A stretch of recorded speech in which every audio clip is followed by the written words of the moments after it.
Hi, welcome to this video. This is going to be a short video on how I became Muslim, the short story. So if you are interested in the extended story, I will be posting that and you can take a look and see like a lot more in depth what caused me to hear about this faith, learn about it, and want to be of it. Alhamdulillah. So let's get to it. So I was born and raised Christian. I grew up in a Christian home. My parents did not give me the option to decide what I believed in. That means that, they didn't educate me on other faiths. They weren't like, do you believe in God? It was just something that I was taught, and it was instilled in me from a young age. I said my prayers every night. We said grace when we sat down to eat. We went to church on Sundays. I went to Sunday school, Bible study, and I did all of like the religious steps. I think that probably as my siblings and I got a little older, my parents were maybe overwhelmed. I'm not really sure. I've honestly never even asked my parents, like, why did we stop going to church? But I just always kind of assumed it's because life happened, we were busy, and, we stopped going. So I would say, although I stopped going to church, I didn't stop believing in God, knowing that He is the person that created me, that's where I'm going when I die, and that He's like the presence, the creator. With that being said, my faith wasn't super developed. So what does that mean? It was like, I always say it's like something I had and it was in my back pocket. And I was like, it's in there. Yeah, I believe.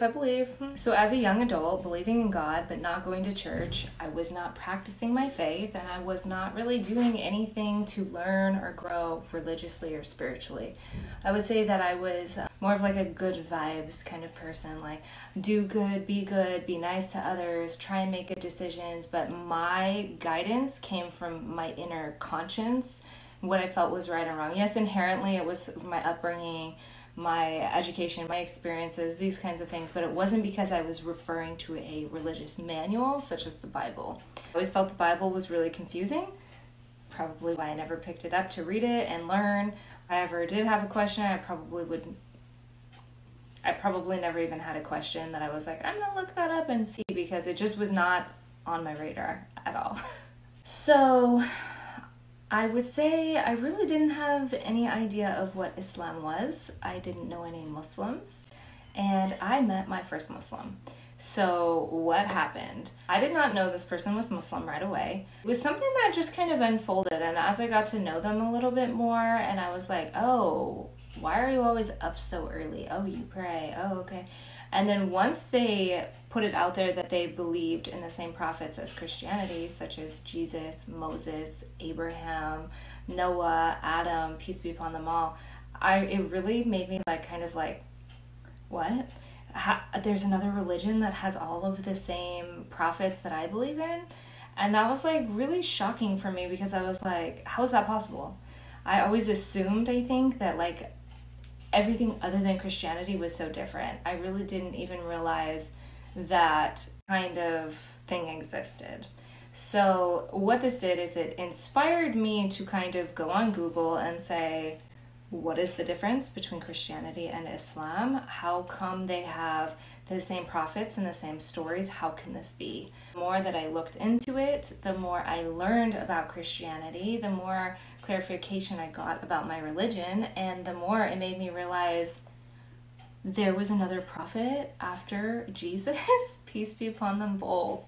And ultimately what happened is, as I got to know Christianity and I got to know Islam, I started to see them as one and the same, like sisters, like the same thing. It's the same God, it's the same people, it's the same stories. I know there are discrepancies, so I'm not saying it's exactly the same thing, but what I'm saying to me is, it was really shocking to find out I was not supposed to be eating pork. I was not supposed to be drinking alcohol.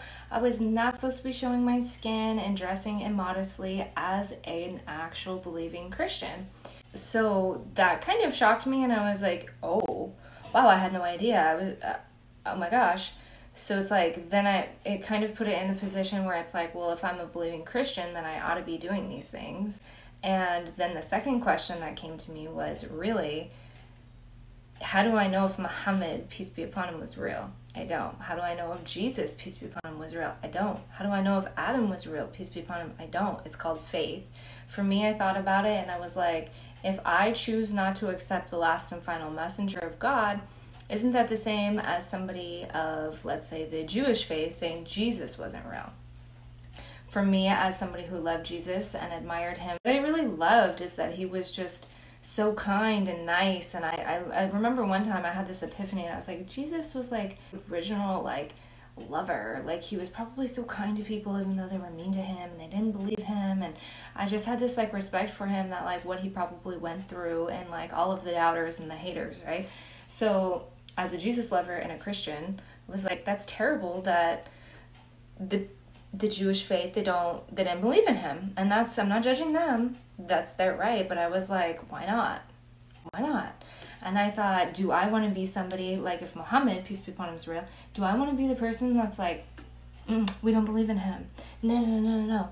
And so for me, I decided I'm going to accept him, because I would rather err on the side of caution than the side of arrogance and ignorance. I think that one of the major deciding factors for me was realizing that the things that Islam forbids, such as pork, alcohol, fornication, these kinds of things, were also forbidden in Christianity. Realizing that it was the same practices, that why are we villainizing the latter religion but not the one that everybody loves so much? Why is there a double standard? So really, for me, truly, as I learned Christianity, the more it opened me up to truly become a Muslim. Because I believe that God sent all of his messengers to remind us. Why did he send Jesus? To remind us when we were acting crazy. Why did he send anybody he sent to as a reminder for information to us when we were acting crazy? Because a man is in a constant state of crazy, lost. Really, right? So I kind of took a look at that. I decided, yeah, I believe in Muhammad, peace be upon him. It was so similar to my beliefs already. I felt in a lot of ways I was already practicing Islam, so I just was like, yeah, I believe in Muhammad, peace be upon him. And it came down to the answers for the Shahada. Do you believe in the oneness of God? There's only one God? I was like, yes. Do you believe in Muhammad sallallahu alaihi wasallam as the last and final prophet? Yeah. So you're Muslim. And I was like, okay, I'm Muslim. So I did my Shahada. It's been 3 years. I've done a lot of learning, growing, loving, living, glowing, crying, all sorts of things. I've had a lot of life in the last 3 years. And I can say the number one thing I have in my life that I love is being a Muslim. So if you are considering this and you are wondering if it's right for you, I just want to say, answer the question. Do you believe there's only one God and it's just God? Just him created everything? And do you believe that he sent all of the prophets, the last of which is Muhammad, peace be upon them all? If you say yes and yes, you're Muslim. Congratulations. Do your Shahada. Don't be afraid. Believing in God is a beautiful thing, and true guidance comes from him. If you're feeling that and you woke up today, you're blessed. Follow it, live it, learn it, love it. So for now, check out my longer story if you want to know more details and you really want to know more about this journey. I love you guys. Thank you for watching.